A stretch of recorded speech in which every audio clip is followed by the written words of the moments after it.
Handling horses on the ground, especially when they're feeling a little bit fresh and feisty, can be pretty intimidating. So I'm here today with Tilly, and we're going to give a demonstration of how to work with leading problems on the ground.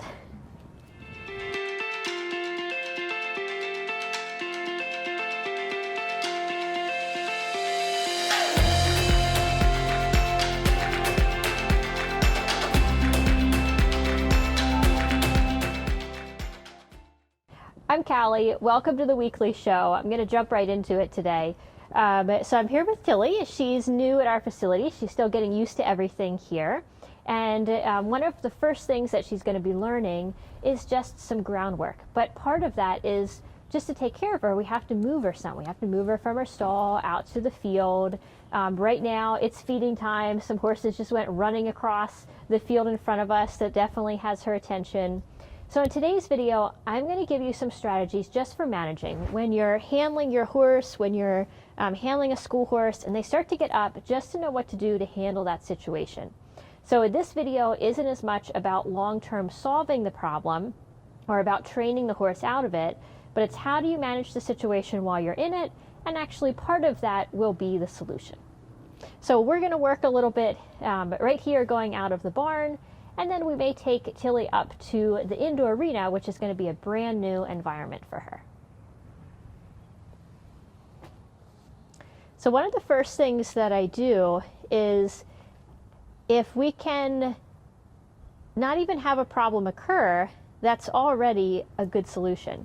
So even taking an extra moment, for example here, instead of just running out the door of the barn, I'm letting her look around, and I'm actually looking around a little bit with her. So we're just pausing here. And then when she feels a bit more settled, that she's not focused on anything specific, then we'll go ahead and walk out.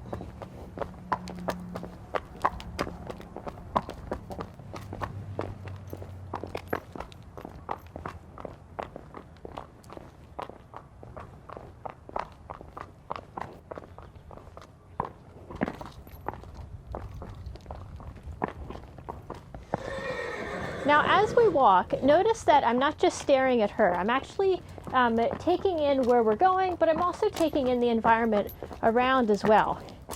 It's also in how I'm holding my lead rope. So a common mistake is to want to micromanage horses like this and hold them really, really tight and keep pressure on all the time.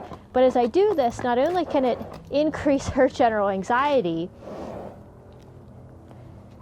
but it also means that it's going to give me less space to work. So when I sense something that she's a little bit worried about, we can go and investigate it some.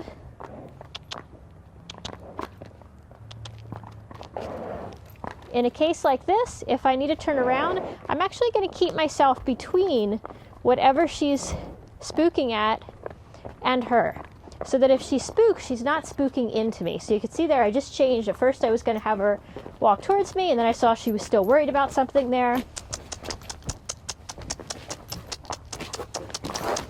So a lot of times with horses like this, I'll set myself up with holding a whip, and I use the whip to help create space. But in a case like this, I'm just demonstrating with just my lead rope. One other thing to notice with the rope handling is I try to avoid doing a lot of yanking and jerking on the lead rope. So it's more of just working the lead rope where I put pressure on, and then when she backs off of it, then I release. The only time I will occasionally use like a jerking motion is if it's something that you just have to get the horse away from you, and you just use it in a moment and done. But a lot of times it'll actually make the horse even more uncomfortable or more anxious by having that jerking motion.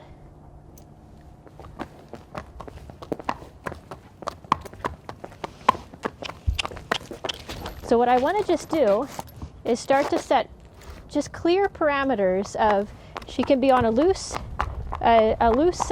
lead here. I'm not going to micromanage her. She's free to look around at things. Also not micromanaging that piece. But she's not going to go past me. That's where you've seen a few times now I've used this rope spinning. Whoop.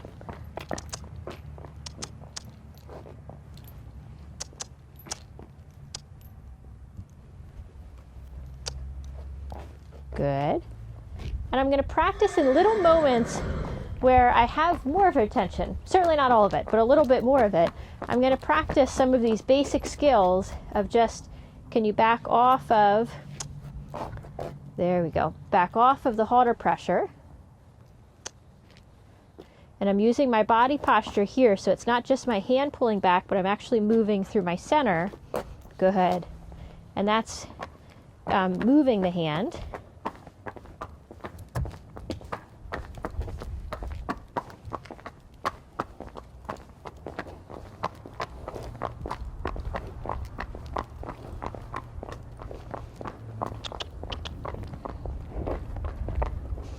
Also with a horse like this that I know is, you know, I don't have a whole lot of her attention. She's kind of looking at other things. I'm also not going to have her walk directly behind me, because if she was to spook, she could easily spook into me.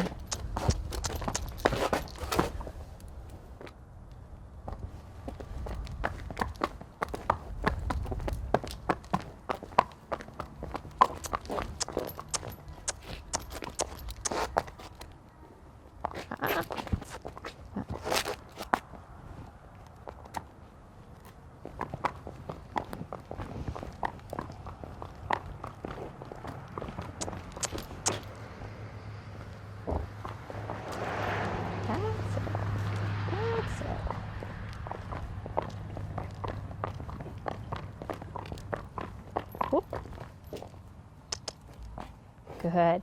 So notice I'm using a little sequence of pressure here, and that I'm putting some pressure on with the rope with the halter, and then I'm going to spinning with the rope.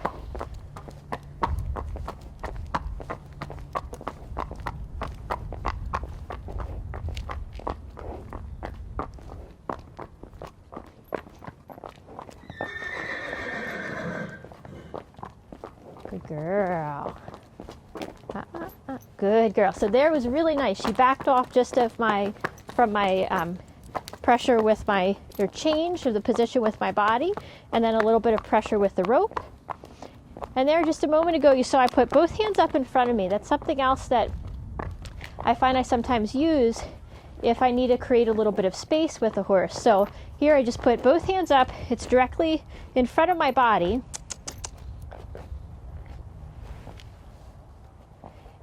And I do that if they're starting to come directly into me. There.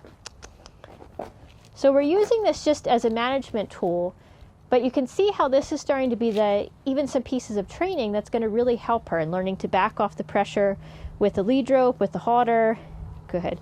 And a lot of her fundamental training will even just be starting in the stall, in the barn, in her pasture, in staying more connected with the handler, with whoever's working with her. But sometimes we just have to move a horse and we have to manage some of this behavior. There. Good. Good.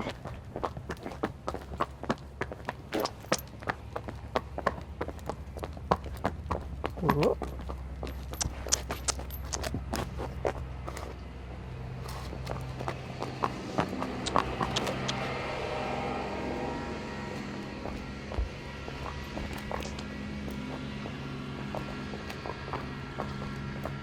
Ooh. Good girl. Good girl.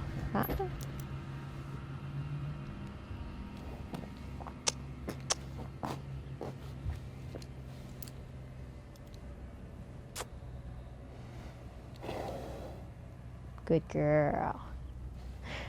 To summarize, a few important points to remember. First, leave some space. Don't try to hold really tight and micromanage them. Second, if they need to look a little, let them look around at things. Also, be smart about where you are. If she was spooking at something over there, I would want to move over to that side as we go past it, so that I was between her and the spooky thing and less likely to get jumped on if I can tell I'm working with a horse that doesn't have a whole lot of awareness of me. Another thing you can use is bringing your hands up in front of you. Also, with horses that don't have a whole lot of awareness of you yet, or just of spatial awareness, they can easily swing a head over as they're going to look at something over there. And a quick reaction of doing this can help protect your space. Make sure that as you're working with a horse like this too, don't get in the habit of using a lot of jerking and banging on the halter and the lead. Instead, use more of a consistent pressure so that they learn to back off of that pressure. And if you need to, you can use another tool, such as here I showed just having the rope and spinning the rope, or you could use a stick and use the stick moving out front so that you're consistent with where the limitations are in not letting the horse just, push past, and that you do that also keeping them about at this throat latch to shoulder line. So if you start to get too far past, where they start rushing past that, then you lose that ability to quickly come up, and you lose your ability to safely manage their head as well. So sometimes with that, I'll make like a little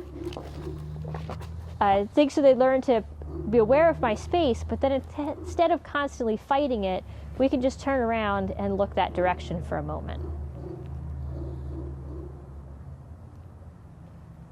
Finally, set yourself up for success. It's the reason that we stayed here and we worked just in front of the barn instead of going somewhere else that might have been overwhelming and potentially more unsafe for where she's at right now in getting used to everything around here. It also created the opportunity that we could have a little learning session.